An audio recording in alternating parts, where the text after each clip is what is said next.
Please welcome Senator Tommy Tuberville.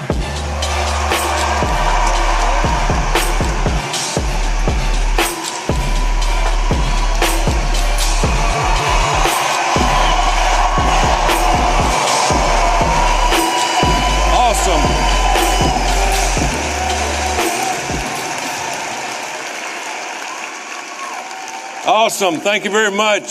I think I've been here before. I tell everybody that doesn't know me very well backstage, Coach, you've been here? I said, well, I live 3 blocks from here. Yeah, I've been here before. Hey, this is awesome. It's a great time. And we're here for all of you young people here tonight that are in school. We've got some high school people here. And thanks for coming. We got a lot of adults. This brings tears to your eyes of what Turning Point has been through, Erica has been through over the last, 2 or 3 months. It's been a tough time. It's been a tough time for everybody. It's been a tough time for our country. So I want to thank everybody for supporting, not just tonight, but Turning Point USA. It is a phenomenal organization that's making a lot of progress. Charlie was a good friend. One thing that he wanted to do was bring knowledge to young people. It was awesome. Talked to him several times. You know, Charlie and I met back in 2020 when I was running for Senate, and he actually helped me get elected. And he's a very positive person, loved this country, but he really loved young people. You know, he and I talked a lot about education. And that was the one thing he and I had in common. And that's one reason we talked a lot. And he said, Coach, we've got to do something for the young people. I said, well, for 40 years, I've been around young people. I'll help you as much as possible. But you relate to them. You relate to them very well. So we kind of had 2 different paths. I was through education and coaching. And Charlie obviously was somebody that was in my realm of being 30 years old, could really relate. But I really liked what he did. And he took it on himself to go out and say, you know, I want to debate young people. I want to get people in front of me. And whether I convince them or not, whether I'm right or wrong, I want people to hear how people are talking, how people are thinking. We don't do enough of that in politics. We don't do enough at all. So Charlie and I went through a lot of interviews together. I was on his show quite a bit. Matter of fact, I think the last interview was August the 25th, just a few weeks before he was assassinated. Yeah, it was a tough time for all of us. It's a tough time, obviously, for family, but I knew what had happened because they tried to stop a dynasty. They tried to stop somebody that was there for the people and not for themselves. You know, President Trump called me back, in June or so. He said, Coach, I want you and Charlie Kirk. You know each other well. I want you to be on the board at the Air Force Academy. We're having problems. We're having problems with leadership. We're having problems with DEI. We're just having problems. And that's one area of our country that we need leaders. You know, Charlie was smart. He understood leaders. He really understood them. And he said, you know, we need leaders. The first time I met with him about the Air Force Academy, he said, Coach, we need leaders. We don't need followers in this institution. And he was exactly right. We made a lot of progress just in the few months that we were on it together, but now we're going to continue to fight. We're going to fight for what he knew was right and what I knew was right, but we got to fight for not just our Air Force academies, but for all institutions, all higher education, all high schools. Speaking of leaders, Charlie was supposed to be here tonight. We had made this date, he and I, in the organization back in July, and I was supposed to introduce him. And so Charlie's here with us. He's here with us in spirit. We're going to take his legacy on. But It's going to be hard to uphold everything that he knew because he was so smart. You know, Charlie was waking up millions of young people every time he talked, because now with the internet and social media, everything got out there that he talked about, even during all of his debates. You know, the one thing about Charlie, he was waking up millions of young people at a time. He was waking them up because he was telling the truth. And you know what? He lost his life for it. He lost his life because he was telling the truth. He was never afraid of it, but he knew that he was in harm's way at times. But he lost his life because he went out there for all of us and for all of you, because he was telling the truth. The most important thing that Charlie had going for him in his life was his faith. I mean, there wasn't a time that went by he didn't talk about his kids that I talked with him, and his wife, but also his faith. He was a true evangelist. He really studied the Bible. He thought it was the ultimate source of truth. You know, the one thing that I watched, I didn't go to Phoenix to the memorial, but the one thing that this president of a university walked out, and he talked only about 3 minutes, but it was kind of lasting. And just to tell you a little bit about what he did, Larry Arnn, who's the president of Hillsdale College, he told this story. He says, you know, I met Charlie 12 years ago during his memorial speech. He said, I met him 12 years ago, and I asked Charlie some real hard questions. And he said he couldn't answer some of them. Now, this is 12 years ago. Charlie asked Dr. Arnn, he says, how can I educate myself? He said, Dr. Arnn gave him this advice. He said, listen, read the Bible, read classic novels, study the history of this great country, and study our founding fathers. And Dr. Arnn said in that speech, he said, you know, he called me about 2 months later. He said, Dr. Arnn, I took your advice. I'm taking Hillsdale courses. He said, I just finished my first one online, Hillsdale course. And he said, about 6 months later, 6 months to a year later, he called him and he says, I just finished my 31st Hillsdale online course. I mean, this guy, he was absorbing knowledge. You know, he was high school educated, never went to college, but he's the most smartest and most realistic people that I've ever met. Unfortunately, this deranged leftist coward, and I'm going to call him that, he was afraid Charlie's message was becoming real.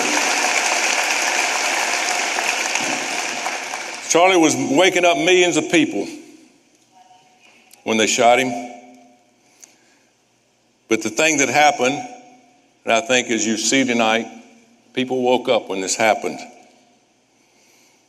But the Hillsdale course, after he took all those and educated himself, the next thing that Charlie would talk to you about was marriage.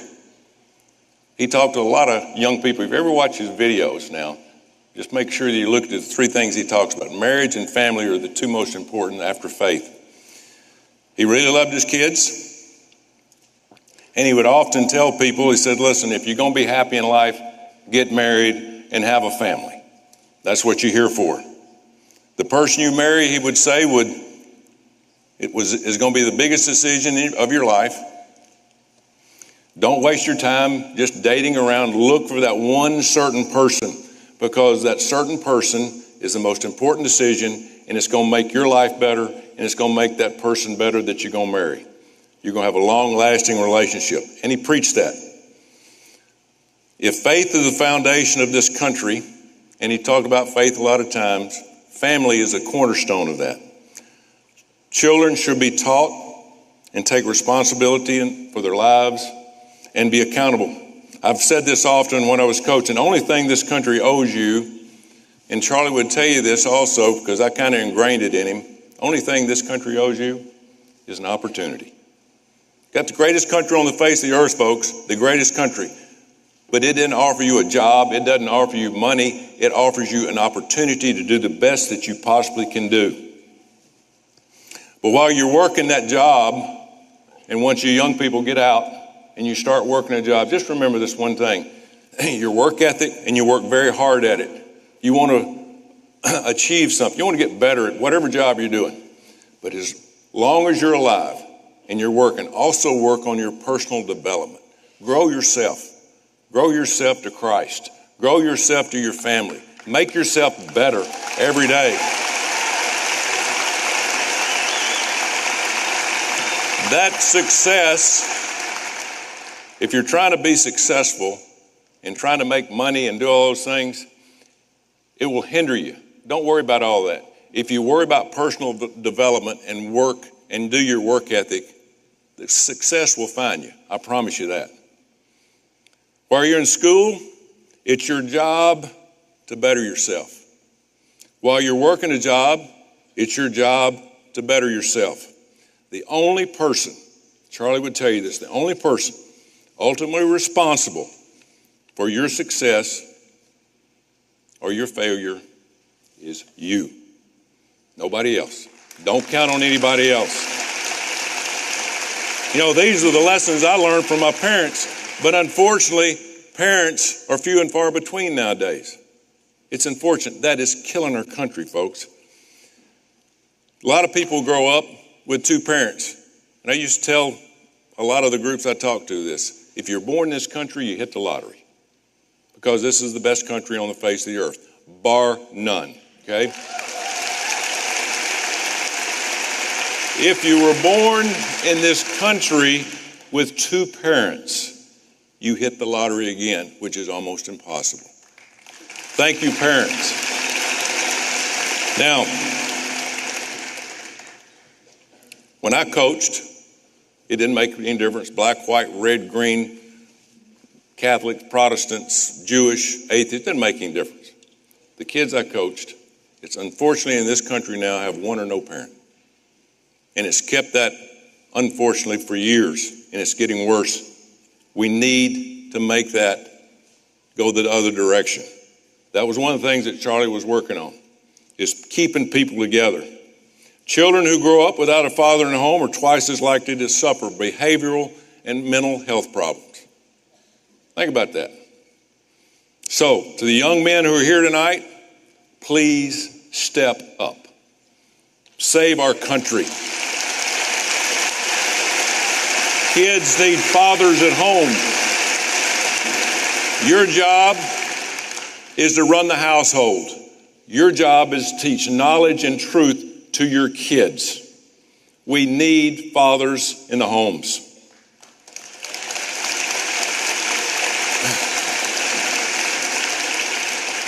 When men fail, and they fail to step up into the role that God has given them, our society suffers. And folks, our society is in bad, bad trouble. We don't have enough fathers and mothers that stay together to raise their kids to make this country the country that it used to be. And that's one of the keys that Charlie always pushed. We need families, we need a tight marriage, and we need kids that are going to learn from their parents. So, we've talked a little bit about truth. In the few more minutes I have here, here's a few hard truths that Charlie and I kind of got together as we were talking about and doing shows and about education and about the future of our country. But here's a few truths, and I'm going to tell you the truth, and they're not fun to listen to. Our country's dead broke, folks. I used to be a football coach. Now they call me a politician, and I'm embarrassed. We are, as of last Tuesday, we're $38 trillion in debt. $38 trillion. Do you know how much $1 trillion is? $1 trillion is $100 bills stacked 3 feet high from here to Atlanta, Georgia. That's a lot of money. And we're 38 of them in debt. You know who owes that bill? You do. You owe that bill because it's going to be your next generation that's going to have to take care of it. And folks, that ain't fake money. That is real live American money. You know, I'm not an economics professor, but I've learned one or two things about budgets in my lifetime. You know, the U.S. government brings in $5 trillion a year. That's how much tax money that comes to Washington, D.C., $5 trillion. We spend $7 trillion a year in Washington, D.C. Now, I'm not real good at math, but I know that doesn't equal out very well, okay? If we bring in $5 million and we spend $7, that means $2 trillion of your money that you're going to have to make up one day. That's unsustainable. We can't keep that up. I used to own a small business, and if you spend money like that, you're either going to go to jail or you're going to go bankrupt. Well, we're bankrupt. Some people go to jail too, by the way. You know, if we keep this up, I want you to think about this. If you keep this up, 80% of your money, I'm talking to the young people here now, the taxes are going to be so high, you're going to have to pay 70, 80% of your paycheck just to pay off our national debt. That's going to leave you 20 or 30% to raise a family. It's impossible to do it. That's the reason we have to get control of our debt. It's impossible that we continue this pathway. You know what it's called? It's called socialism. We're turning into a socialist country. But you know what? That's the Democrats' plan. Charlie will tell you that. You saw what happened last night.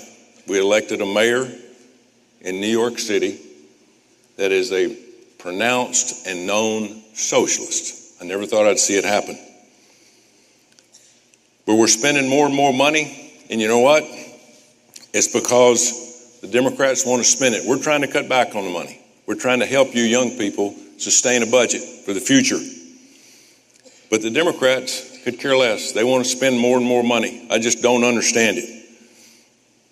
I don't know whether it's they hate this country and they despise the Constitution, but they are running it into the ground. We cannot continue to do it. Here's what's happening. They want free health care. They want free housing. They want food stamps for everybody. Folks, to Democrats, that's the American dream, but it's oppressive. What it's doing is ruining our country. I heard Charlie talk about this many times. They'd rather see the American dream replaced by American dependence on big government. We can't do it. Tonight, I want you to ask questions about this when you have people come up and you have an opportunity to debate.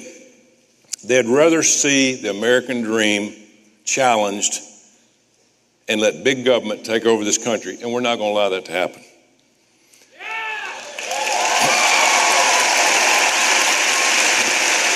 You know, I had lunch or breakfast this morning with President Trump, me and several other senators, and President Trump calls it, for the Democrats, it's called America Last, not what President Trump calls America First. We have to put America first. Which brings me to the second hard truth that Charlie talked about. And think about, you know, we're kind people. America is offered assistance to everybody. We send billions of dollars to all these other countries. But folks, we cannot allow open borders in this country like we've had the last 4 years. You know, our friend Charlie died with the word freedom written right here on his chest. Freedom for this country. He understood that freedoms we have in this country are under attack every day. And that's the reason he was wearing that shirt. Under the Biden administration, tens of millions of people came across our border illegally. We all knew it. We were trying to stop it, but we had no power. Thank God President Trump is trying to clean it up. But unfortunately, it's going to take a while and it's going to take a lot of money. And we're still spending billions of dollars to clean this mess up that belongs to you, your generation. We're a country of legal immigrants. We're immigrants or have ancestors that were immigrants. If you want to come here, we want you here. But come here the right way. But I want to say this. But if you come here and chant death to America, you refuse to go by our laws, you burn our flag, and have no intentions of assimilating and doing things that we do in the culture of the United States of America, take your butt home.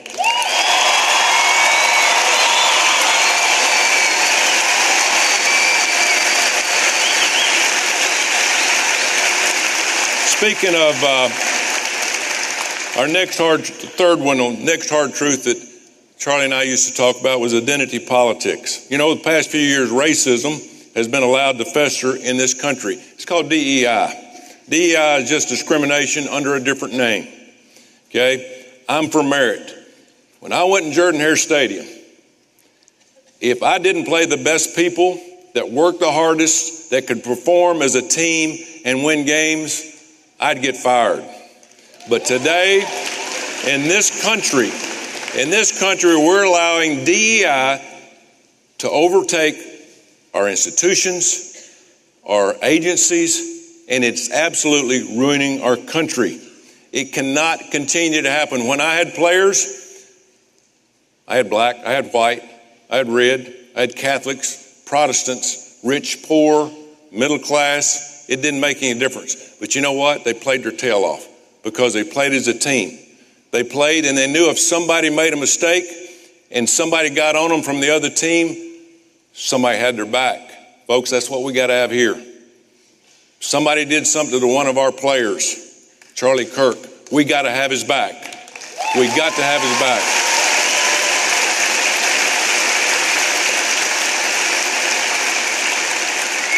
And as I wrap up here, I got to bring this up.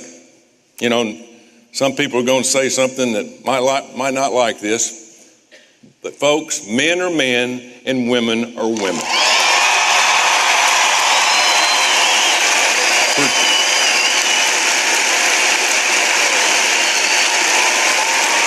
Thank you.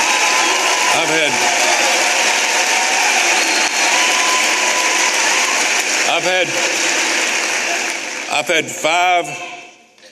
five bills on the floor in the United States Senate that says no more men in women's sports, and the Democrats all have voted them down.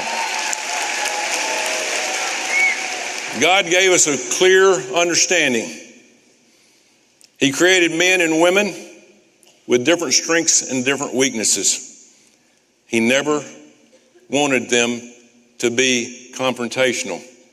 He wouldn't have wanted this. He wouldn't want men and women's sports. I've got my first grandchild, Rosie Grace, 8 months old. And I'll be damned if she's going to take a shower with a man when she's in sports.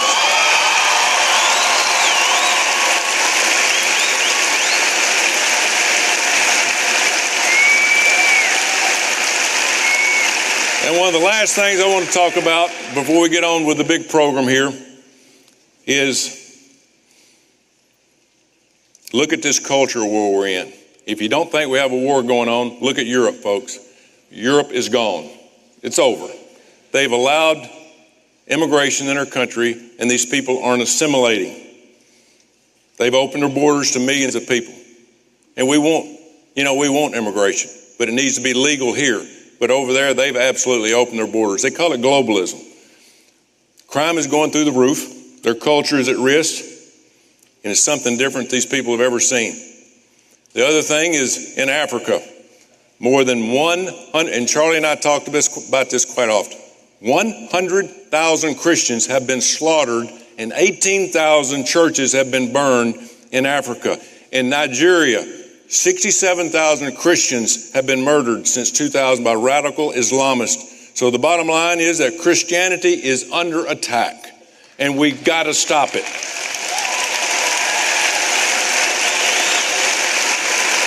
Here's the deal. You don't have to understand mainstream media, Hollywood, liberal elites. We know where they're at. They hate Christianity. I mean, they've taken a side. They have actively seeking to destroy this country and silence everyone, because when they get our values, folks, it's over with. And that's the reason we have to fight for our faith and fight for Christ. It's going to be your generation. And I'm telling you, as a so-called politician, politicians aren't going to help you. It's going to be your generation that's going to get this mess straightened out. Charlie worked with a lot of people to move the ball down the field to get this going. Look at all these people in here. This is going to continue. We need to follow Charlie's example by pursuing the knowledge in this country, make yourself smarter, do things on your own, personal development, engage in thorough debate, debate those people that disagree with you peacefully. We're in a fight, folks. We're in a fight for our life. I'm going to fight, and I want you to fight. We're counting on you, all of you. Educate yourself, work hard, get married, and have kids. If you do that, your generation will save this world, will save this country. We're counting on you. Do the best you can, but again, we're behind you. We're for you. Greatest country ever. War Eagle.